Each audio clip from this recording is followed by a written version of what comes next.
Pero no es así. Y para buenos días, Carla Frida, ¿cómo se encuentra? Buenos días, Stephanie, don Marcos, muchas gracias por invitarme a este programa y por tener la oportunidad de compartir con todo el público que los escucha sobre lo que es el Islam y algunas situaciones que son noticias a nivel internacional y que es bueno aclararlas ante el público. ¿Qué es lo que está pasando y el punto de vista islámico de lo que sucede? Algo muy importante, ¿qué es lo que está sucediendo? Y despejar esas dudas. Ya le dijimos, algo que es muy bonito, pero se está tratando de una manera, satanizando, digamos, por esa banda. Bien. Bueno, en el desarrollo de este programa, sí, porque buscando religiones, judaísmo y otras más. Pero queremos saber en esta mañana, porque tenemos la pregunta para que nos hables. Bueno, el Islam es en estos momentos la religión más grande del mundo oficialmente, con más de 2.000 millones de musulmanes. Solo el 20% del mundo islámico es de origen árabe, el resto árabes. El Islam nació hace 1435 años en la península arábiga, cuando el ángel Gabriel buscó al profeta Muhammad y le reveló lo que fue el Corán. La revelación del Corán duró 23 años. Muhammad era un árabe de la Meca, que siempre fue un hombre recto, se caracterizaba por eso, pero no sabía él mismo que estaba destinado a ser profeta. Cuando él tenía 40 años, recibió la visita y empezó la revelación con un aya del Corán que dice: lee en nombre de tu Señor. Muhammad era un analfabeta. Precisamente Dios lo destinó así para que no hubiera duda de lo que... Y ahí fue donde nace el Islam, que es simplemente retomar la forma de adoración que Dios le enseñó a Abraham y volverla a practicar. No era una cosa nueva, ¿verdad? Es lo que Dios mandó a sus profetas enseñar. ¿Por qué crece el Islam en este siglo XX? A raíz de los sucesos de las Torres Gemelas en Estados Unidos y toda la campaña mediática que hubo sobre los musulmanes, la gente se preguntaba, bueno, ¿y quiénes son estos, verdad? Y entonces empezaron a investigar qué era el Islam. Y el resultado fue contrario a lo que se creía. La gente descubrió que el Islam es una religión fácil de practicar, muy equilibrada y que le da respuesta a los problemas de la vida contemporánea. Precisamente un hondureño musulmán que vive en Nueva York me contaba a mí de que él estaba algo cerca de las Torres Gemelas y él empezó a correr, ¿verdad? Como toda la gente corriendo, y entonces él preguntaba, ¿qué pasó? ¿Qué pasó? Y alguien le dijo, los musulmanes. Después al día siguiente le empezó a decir, ¿quiénes son los musulmanes? Y ese fue el fenómeno que se dio en todo el mundo.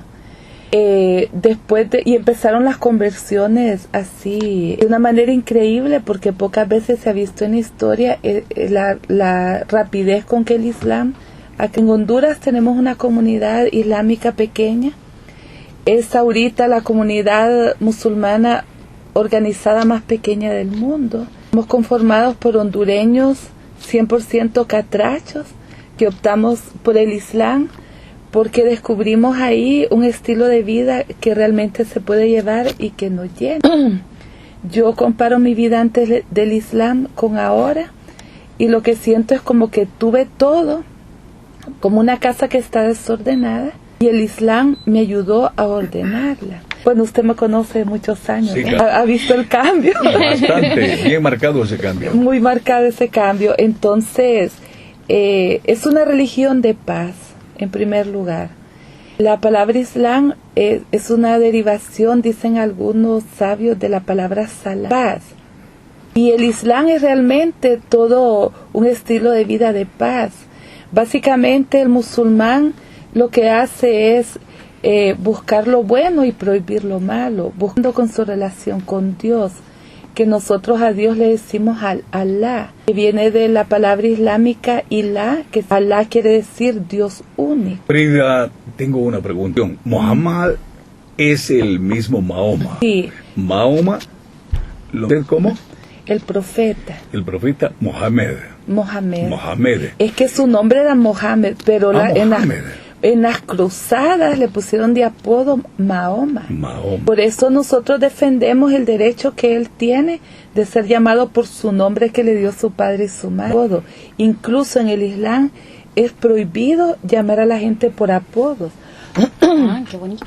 Sí, muy bueno. Sí, porque hay que respetar eso, que cada quien tiene un nombre, es parte de nuestra individualidad. El Islam promueve mucho a que nosotros reconozcamos nuestras raíces y las apreciemos, porque es lo que Alá destinó para cada persona.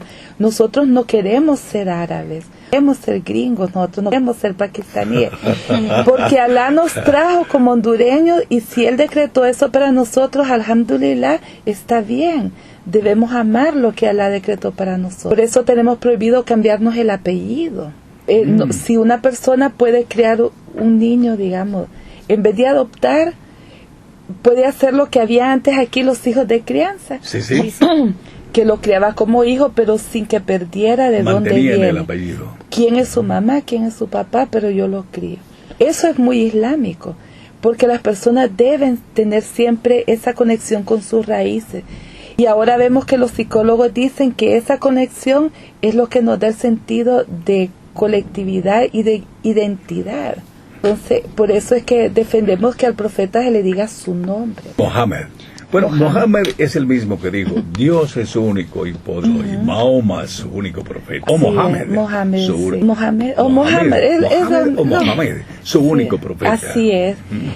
No su único profeta, porque profetas han habido desde Adán hasta Mohammed, más de 6.000 dicen unos, 6.000. Más de 2.000 dicen otros, pero la verdad es que una gran cantidad de profetas están en Moisés, Abraham, todos los profetas, Isaías, Jeremías, Elías, todos fueron profetas de Adán.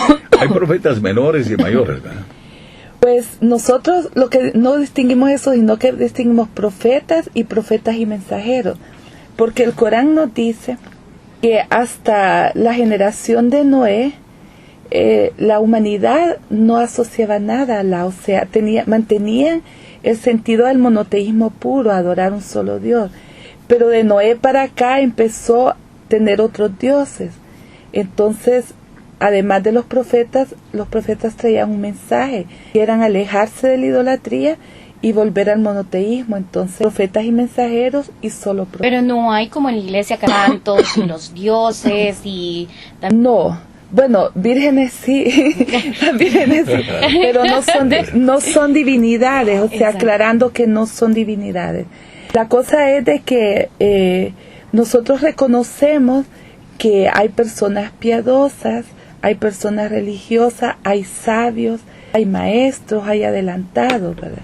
Pero no son divinidades, sino que son ejemplos que uno puede decir, esta persona, por ejemplo, era piadosa, ayudaba a los demás, yo puedo tomar ese ejemplo de ayudar a los demás. Pero adorar, solo adoramos al único Dios. O sea, el monoteísmo puro o tauhid, que se llama en árabe, quiere decir solo adorar y solo pedir a Dios y nunca adorar, ni pedirle nada a algo o a alguien que haya sido creado. Porque Alá no fue creado, Dios no fue creado. Pero todo lo que Él creó ya no podemos pedirle. Podemos reconocer, pero no podemos pedirle. Y nosotros al profeta Muhammad lo respetamos, lo amamos, vemos un ejemplo a seguir, una guía para la vida diaria, pero no lo adoramos. No le pedimos nada. Sí, vea usted. Sí, porque muchas personas toman y también se adora a Alá, pero ya está aclarado de que solo adorar a Alá y un ejemplo así. Como son otros profetas, pues, por ejemplo, Moisés es un ejemplo a seguir para nosotros en muchas cosas. Nosotros reclamamos más Moisés es un profeta para los musulmanes que para los judíos. Pues nosotros seguimos más directamente las enseñanzas que dio Moisés que los mismos judíos que eran. Ya tengo una pregunta después de la banda sonora. Sí. Es interesante, amigos oyentes, porque Frida está disponible para todo. Los hermanos Rigual, con otra banda sonora en la media mañana El león duerme esta noche, esta media mañana. Bastante interesante, ¿no? Usted nos dejó con la duda, que tenía una pregunta. Sí, claro. Yo sé que tiene muchas. Bueno, lo que me llama la atención es la siguiente. Carla Frida, el judaísmo no reconoce a Jesús. ¿El mismo reconoce a Jesús? Reconocemos a Jesús como el Mesías. Corán dice el verbo de Dios hecho carne. En ese sentido nosotros no tenemos ningún problema doctrinario con el cristianismo, pero sí nosotros no creemos que sea un Dios, porque Dios crea de la manera que Él quiere crear. Jesús nunca dijo que Él era un Dios. Él dijo, yo soy el camino, la verdad y la vida. Nadie llega al Padre si no es por Él. Habla de su enseñanza. Él habla de que los judíos tenían la costumbre de decirle Padre a Dios. Y Dios en la Biblia hay 2 profetas más donde Él dice, Él es mi hijo. Pero en todo caso, si alguien debería reclamar la paternidad, es Adán. Y Adán sí no tuvo padre, no tuvo ni siquiera madre. Sin embargo, son creaciones. El otro punto doctrinario es que Alá es un ser creador que no engendra ni fue engendrado. Él no engendra, Él crea. El Corán habla de que las creaciones de Alá son increíblemente abundantes. Habla de los múltiples universos y los múltiples y la ciencia va rectificando todo lo que dice el Corán con respecto. Nosotros no tenemos un problema con Jesús. Creo que seguimos mejor la doctrina del amor de Jesús, porque nosotros tenemos obligaciones islámicas, en primer lugar, de ser amorosos y compasivos con todo lo que tiene vida. Y la primera obligación de nosotros con la madre, luego con el padre, obligados a ser hijos obedientes, obligados a ser hijos respetuosos. Hay un hadiz que dice, ¿quién tiene más derecho en tu compañía? Tu madre, le dice así. Luego a ser un buen vecino. Nosotros hay tantas obligaciones con los vecinos. Un día el profeta dijo, se me fueron reveladas tantas obligaciones con el vecino que yo pensé que tenía que heredarles a ellos también. O sea, luego en los lugares donde vivimos tenemos la obligación de ser buenos ciudadanos, de ser buenos profesionales, buenos trabajadores. O sea, el Islam hay que ser bueno, y eso lo enseñó Jesús y eso lo enseñó Mohammed. Entonces, buscar la perfección. Ajá. La perfección en el sentido, bueno, aquí hay que aclarar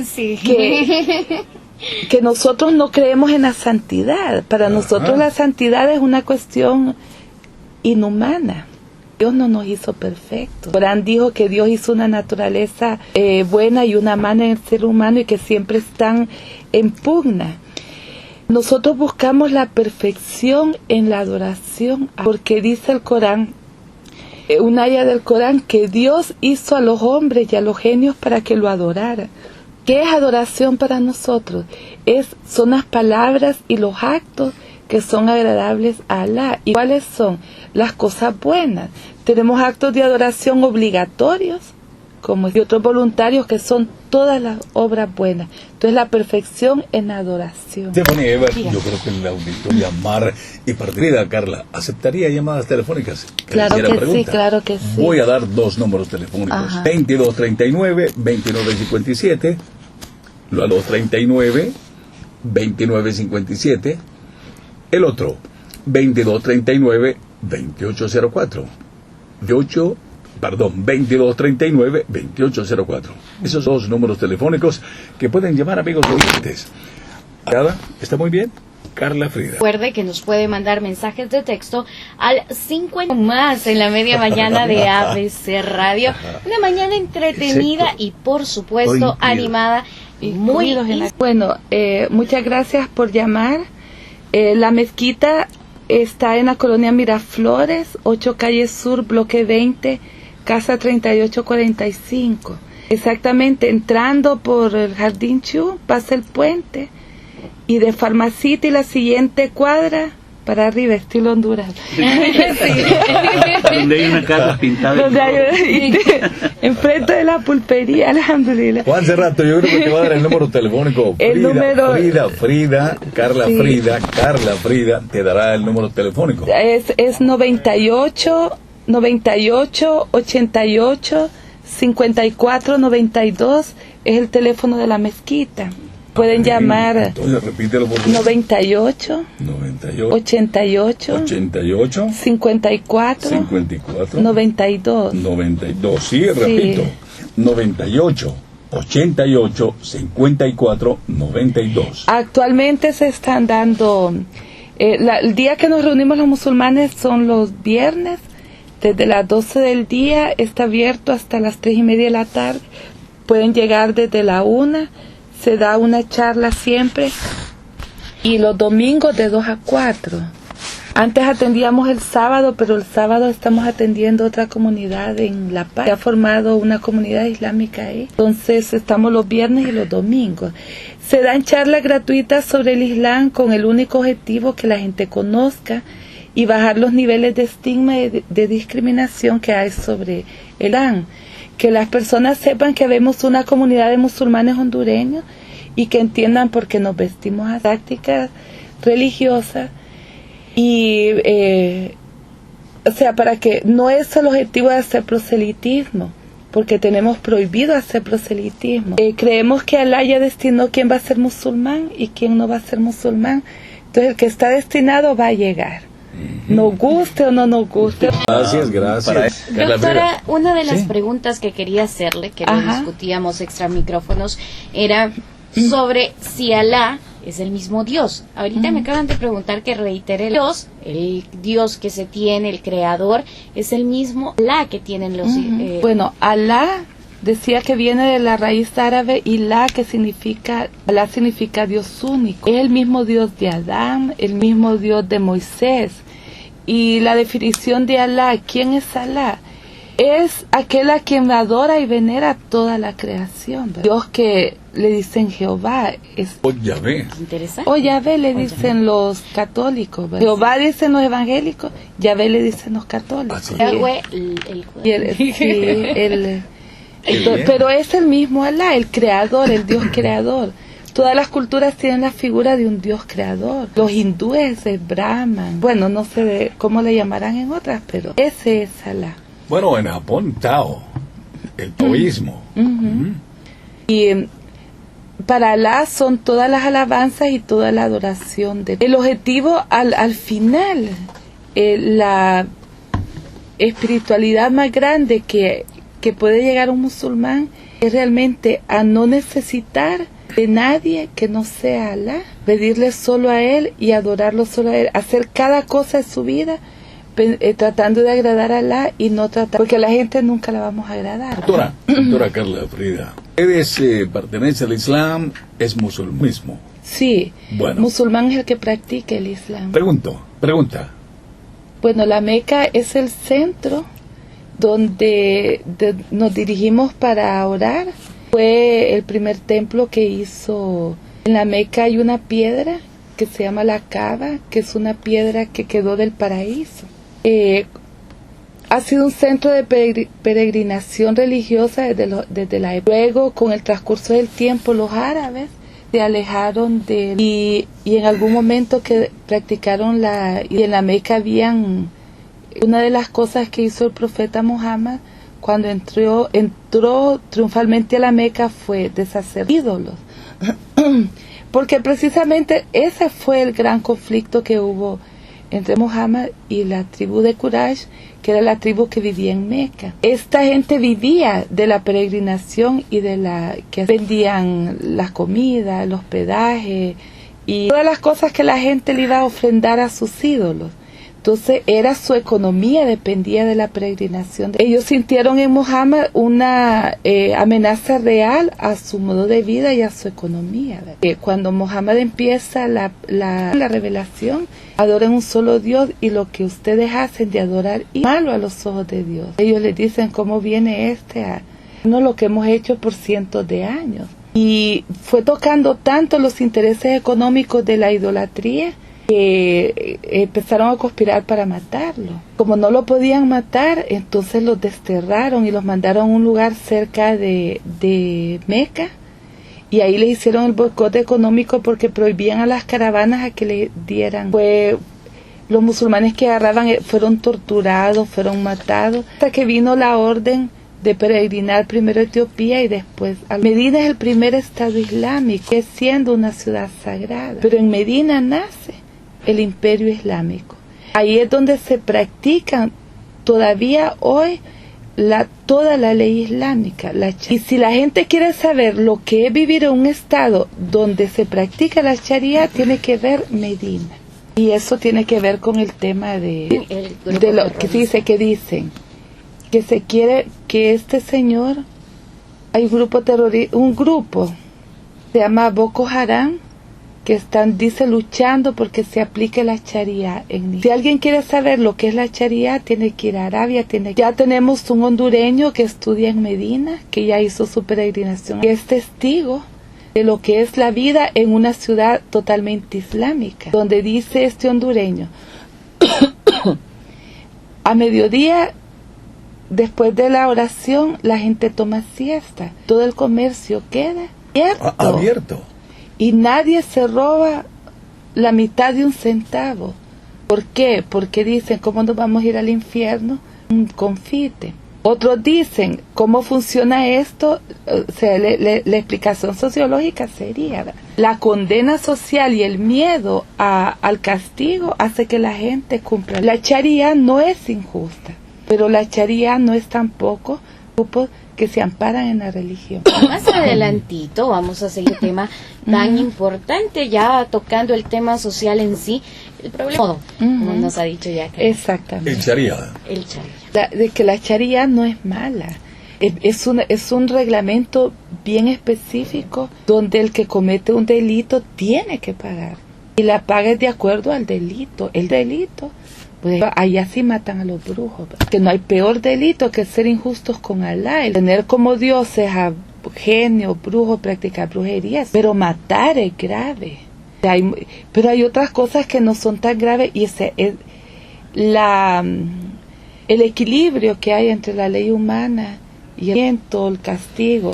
Si aquí se aplicara tan solo un precepto de la Sharia, no miraríamos el grado de violencia y de valorización de la vida como hay en Y son los 4 hermanos, ¿sí? Sobre el grupo terror. Ahora, Carla, yo tengo una pregunta. ¿En el islamismo se tiene? Bueno, hay que aclarar primero lo que es el Islam, la visión del Islam hacia la mujer, lo que son algunas prácticas culturales. En primer lugar, el Islam es la primera legislación que reconoce que la mujer es un ser humano. Le da el derecho a la vida, a la educación, a la herencia, al divorcio y a la participación. ¿Por qué a la vida? Porque en la época preislámica, los árabes, como en muchas culturas, nacer mujer era una tragedia.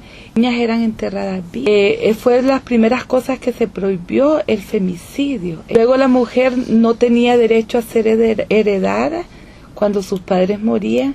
Ella tenía que pagar para casarse y no. El Islam le dio derecho a la herencia. Toda mujer tiene derecho a recibir su herencia y nadie se la puede tocar. Tiene derecho a educarse, a estudiar si ella quiere, ¿verdad? No pueden obligarla a casarse si ella no quiere casarse. Tampoco deben sacarla de su casa si ella decide no casarse, quedarse a vivir con sus padres. Son los varones de su familia que están obligados a velar por el bienestar de las mujeres de su familia. Tiene derecho a la educación y de por sí la ley islámica y el Islam, la primera que la difunde y la fuente más fidedigna del Islam es una mujer. Entonces han habido muchas mujeres que entran en la categoría de sabias musulmanas, eruditas, científicas y grandes personalidades del mundo islámico. Catedráticas universitarias, incluso Riad en Arabia Saudita tiene la universidad islámica para mujeres más grande del mundo, donde hay carreras como tienen centros de experimentación con energía nuclear. Eso es el Islam. La mujer tiene derecho a la participación ciudadana porque las comunidades islámicas deben reunirse todos sus miembros para tomar las decisiones. Ahora, que en el mundo el papel de la mujer es difícil, no es una cuestión de religión, sino que de cultura. A mí me dicen, por ejemplo, frecuentemente, ¿es el velo islámico un símbolo de represión de la mujer? No. El velo islámico no es un símbolo de represión, sino que es un símbolo de identidad, de quiénes somos, de cuál es nuestro estilo de vida, de lo que nosotros creemos. Es parte de nuestra cultura, pero en ningún momento el velo islámico quiere decir que estamos reprimidos. Simplemente el Islam regula las relaciones entre hombres y mujeres, de modo que no exista un irrespeto hacia la mujer. ¿Y qué dice la mujer en sí, ya allí, con esa práctica? Bueno, nosotros... ¿Reclama, protesta o qué? No, nosotros como musulmanas aceptamos todos los beneficios que el Islam nos da y aceptamos la regulación de la vida de hombres y mujeres. Por ejemplo, los hombres no tocan a las mujeres musulmanas y eso es bueno, incluso es una práctica sanitaria. Enfermedades virales se trata del contacto directo de hombres y mujeres, pero se hace porque es un respeto a la mujer, porque todas las cosas que pasan por la mente de una mujer cuando toca. Lo que se trata es que nada manche el honor ni la integridad. Pero vivimos en una sociedad donde hay un libertinaje en todo sentido, que uno puede ver un hombre y una mujer abrazados, casi sentados en la misma silla, y no sabe qué pasa ahí. El Islam tiene pocas prohibiciones, pero no solo prohíbe hechos que dañan a las personas, sino que también prohíbe el camino que lleva a eso. El Islam prohíbe el adulterio y la fornicación, y prohíbe el camino al adulterio y la fornicación, y por eso es que la regulación es el trato de hombres y mujeres, que un hombre debe respetar a una mujer siempre y protegerla en la medida que pueda. Entonces los hombres musulmanes cuidan mucho ese respeto. Yo soy una persona que he estudiado mucho, y dentro del Islam he estudiado más. En ningún momento he sentido que el Islam corta mis aspiraciones, mis intereses y mis motivaciones por el conocimiento. Al contrario. Corta derechos. No me corta ningún derecho. Como mujer occidental que he llegado al Islam, el cambio no fue difícil, sino que fue diferente. Vengo de una cultura donde realmente la mujer es poco valorada. Aquí hay una lucha por el reconocimiento de los derechos de la mujer. Pero de hecho, las mujeres somos poco valiosas. Y sin embargo, encontré que el reconocimiento como persona y como mujer me lo dio usar el hijab. Por ejemplo, yo voy con hijab y todo el mundo me atiende. Las oficinas del Estado me atienden, me escuchan y resuelven mis problemas. Y digo yo, ¿cómo es posible que antes ni acaso? Y ahora cuando ando mi hijab hay un respeto que la gente tiene hacia mí, y eso me gusta. Pero sí reconozco que el tema de la violencia contra la mujer es un tema que existe en países, al igual que existe en los países occidentales. Porque hay cuestiones culturales y de ignorancia que no podemos evitar. El campesino está ignorante, injusto aquí en China y en Marruecos, por decirlo un país islámico.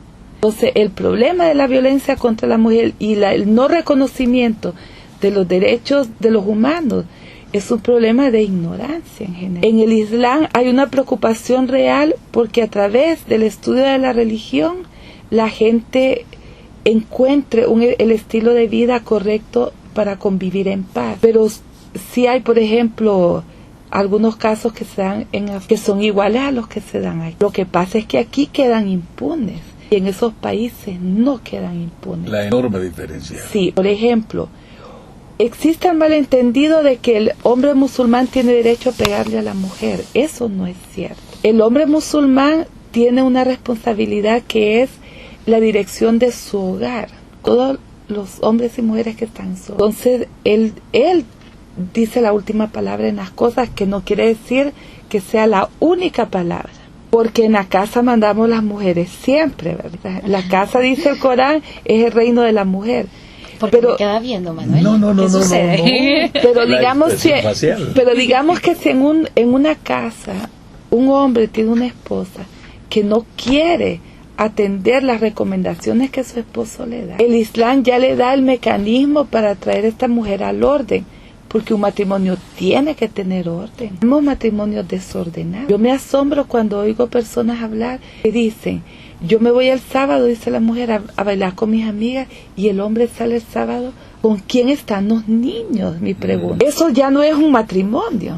Entonces, por ejemplo, el hombre puede llamarle la atención a su esposa, como la esposa puede reclamarle al esposo, pero no está contemplado el maltrato, ni espiritual. Hay mecanismos en el Corán como el hombre puede traer al orden una mujer que no quiere atender la mecánica del hogar para estar bien, ambos. Pero sí se dan casos de que un hombre golpea a la mujer y la mujer tiene derecho a divorciarse de un hombre maltratador dentro del Islam, porque le dio a la mujer el derecho al divorcio. Incluso si ella no está feliz en un matrimonio porque no quiere a ese hombre, puede acostarse con ese hombre porque lo rechaza, tiene derecho al divorcio. Entonces hay esa falacia de que las mujeres musulmanas somos oprimidas, maltratadas, sometidas. La mujer en el mundo, la mujer pobre en el mundo, no tiene derecho a la educación. Aquí igual aquí, país. Igual. Sí. Lo que nosotros tenemos que luchar como seres humanos y luchamos como musulmanes es quitar esa brecha que le impide que las mujeres gocen de sus derechos. Doctora, en nuestro país, igual que en muchos países, la educación para alguien pobre, mujer, hogares campesinos de nuestro hogar, de que quien va a la escuela y a quien prefieren que vaya es el que va a trabajar en el campo, contar el dinero que le ven. Y entonces eso pasa en el mundo. Sin embargo, es Islam. Nosotros nos preocupemos por quitar todos esos factores que hay comunidades pobres, pero es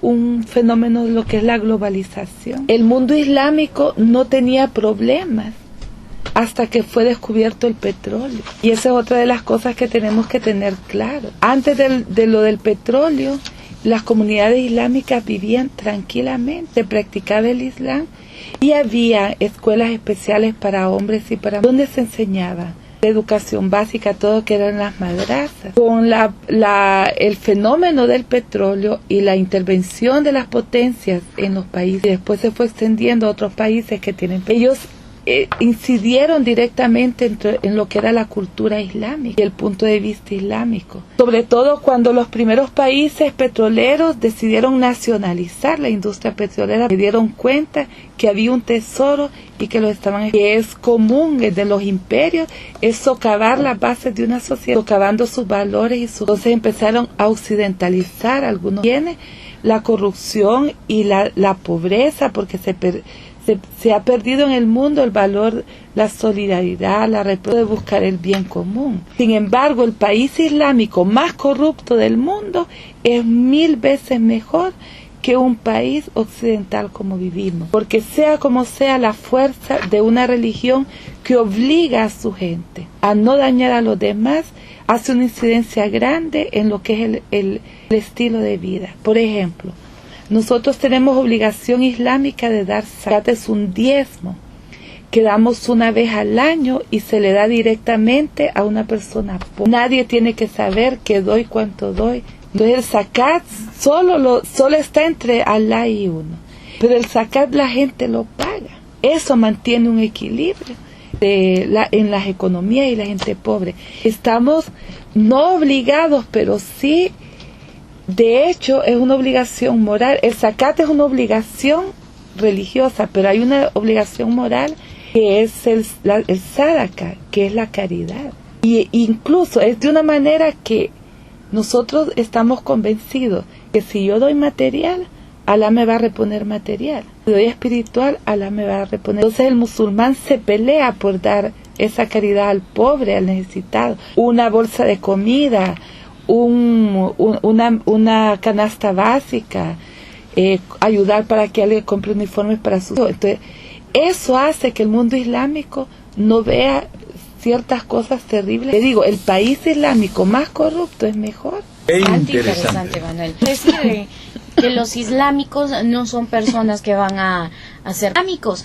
Por ejemplo, el tema de los Boko Haram y el ataque que ocurrió, los derechos del hombre, también de los y no ahora en adelante por los ataques de Boko Haram, ley islámica que ellos quieren imponer. Si nos en tratar de implementar esto o definitivamente va en contra del islamismo. Bueno, como dije al principio, hay más de 2.000 millones de musulmanes y es bastante difícil controlar grupos pequeños que pueden surgir en algunos países. Y la otra situación del Islam es que no hay una jerarquía, sino que cada país es independiente, cada comunidad es independiente y cada mezquita, o sea que no hay una directriz de decir todos los musulmanes dependen de lo que dice, no existe en el Islam. Entonces grupos independientes como Boko Haram pueden surgir en cualquier parte del mundo y no son una responsabilidad del mundo islámico. ¿Qué pasa con grupos como estos? Bueno, ahí puede haber de todo.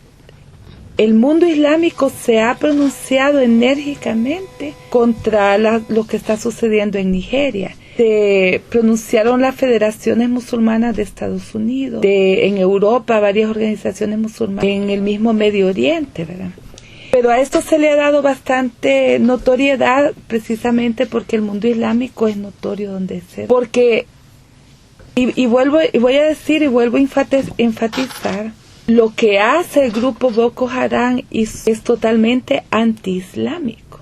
Cualquier grupo puede luchar dentro de su país por un cambio de la constitución. Aquí nosotros tuvimos un problema por un cambio de constitución, ¿verdad? Nigeria, por ejemplo, es un país que no tiene una constitución islámica. Es el país más poblado de África, tiene 174.508.000 habitantes. Es realmente el 7º país más poblado del mundo. El 50.4% de esta población es musulmana, 48% es cristiana y la mayoría de los musulmanes se encuentran en el... Entonces son dos poblaciones fuertes. La constitución ahí es laica. Cualquier persona en su país tiene derecho a pelear por las leyes de su país, pero no, el Islam no permite que en épocas de guerra o en una lucha se maten niños ni mujeres, esas son cosas antiislámicas, ni vender niñas o mujeres, ni obligarlas a casarse, ni siquiera está permitido obligar a alguien a que sea musulmán. Nadie puede obligar a nadie a que sea musulmán. Y peor que vendan las niñas, como en el caso de Nigeria. El Islam se opone rotundamente a la trata de blancas, a la prostitución y a la explotación infantil, a la explotación sexual y al abuso sexual. Sobre todo las niñas. Las niñas en el Islam tienen un papel bien importante. Se dice que la recompensa de un hombre que tiene 3 hijas biológicas es que se va para el paraíso, ¿verdad? Se promueve que los padres traten bien a las niñas, que no les griten, que las eduquen con amor, con cortesía y con suavidad. Y es realmente el mundo islámico. Entonces lo que hace este señor es totalmente antiislámico, pero no es el único caso del mundo. La trata de blancas en el mundo no es de los musulmanes, no es de los musulmanes. Solo en nuestro país, Honduras, ¿cuánto robo, violación, secuestro de niñas hay? Diariamente. Y no son musulmanes, ¿verdad? De América Latina para Europa, la trata de blancas, nosotros lo vemos en televisión, de Colombia, de Ecuador, para prostíbulos en España, y no son musulmanes. Estos dentro del mundo islámico son casos aislados. Ahora, nosotros no podemos, el mundo islámico no puede ser responsable de lo que hace una persona o que tenga una percepción del Corán sesgada por algún trastorno, pero eso pasa también en el cristianismo. O recordemos aquel hombre que hizo una secta y se lo fue a matar a la Guyana, o Charles Manson, que mató también en nombre de... Hay gente que tiene problemas mentales, que la religión hace que estalle en crisis y crean que hablan con Dios y creen que tienen potestad para pasar sobre la vida de los demás y cometen delitos de lesa humanidad, pero es porque tienen problemas mentales. Eso es, y se ha dicho por todos los medios, pero pareciera que en Occidente no es suficiente lo que ha dicho el mundo islámico con respecto a este caso. Hay otros casos que el mundo islámico ha llevado hasta la ONU, y la ONU no se pronuncia. ¿Cómo están muriendo de hambre los niños palestinos refugiados en Siria? Porque el gobierno de Bashar no está permitiendo la entrada de la ayuda humanitaria. Son niños que están muriendo de hambre, y no estamos hablando de 200 niñas. ¿Cuántas mujeres están siendo matadas en Siria? Porque en Siria hay un problema de una yihad. El régimen de Bashar es una dictadura horrible que está matando por la práctica. El gobierno sirio es chiita, y los chiíes son una secta islámica que no practican el islam. Hay una guerra ahí, la mayoría de los sirios son sunitas, y el régimen de Bashar, desde su padre, ha matado miles y miles, cientos de miles de muertos. Y en la ONU no dicen nada por las matanzas que hay en Siria de mujeres y niños. Entonces han magnificado el tema de un loco que está en un país tercermundista, con su locura de la Sharia, donde él sería el primero que se lo aplicarían bajo pena de muerte. Y están dejando a un lado problemas reales que tiene el Medio Oriente, o que tiene el África subsahariana. Ahí nosotros sí levantamos una voz de protesta. ¿Por qué sigue el cerco mediático hacia el mundo? Y nosotros, donde quiera que vamos, tratamos de ser buenas personas y ayudar. ¿Por qué le han dado tanto revuelo a este loco, y lo de Bashar lo mantienen callado? ¿Y por qué mantienen callado otras cosas importantes con respecto a las niñas del mundo? Simplemente aquí en Honduras, ¿verdad? No están matando mujeres. Sí. Y entonces, ¿por qué? Entonces es parte de la cuestión mediática, que nos da muy mala imagen.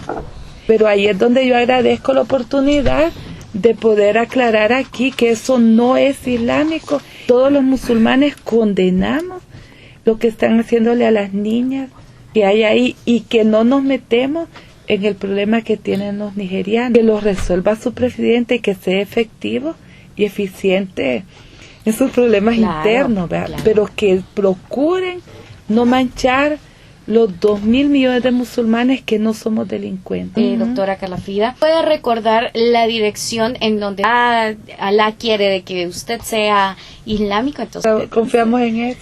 Bueno, la mezquita de Tegucigalpa está en la colonia Miraflores, 8 calle Sur, bloque 20, casa 3845. Una cuadra arriba de Pharmacity, frente a la pulpería, tiene rótulo.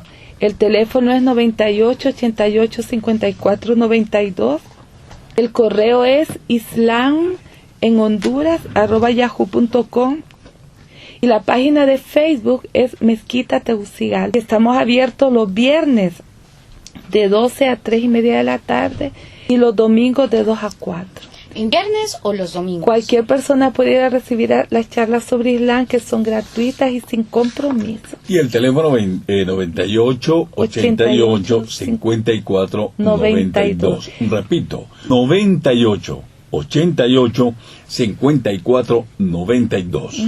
Bueno, y gracias por haberme invitado. Gracias. Y esto, pues, a la orden cuando quieran tratar. Gracias, doctora. Muchísimas gracias, doctora Carla Frida. Don Rolando, me alegra conocerlo. Lo conocía de voz. ¿De voz? Ahora sí, ya lo conoce de persona. Pero ya me tiene en vivo y a todo color. Alhamdulillah. Como le decía, lo escucho desde chiquita por la radio. Bueno, entonces muchas gracias por todo, y que Alá los bendiga, los proteja. Un placer haber estado con usted.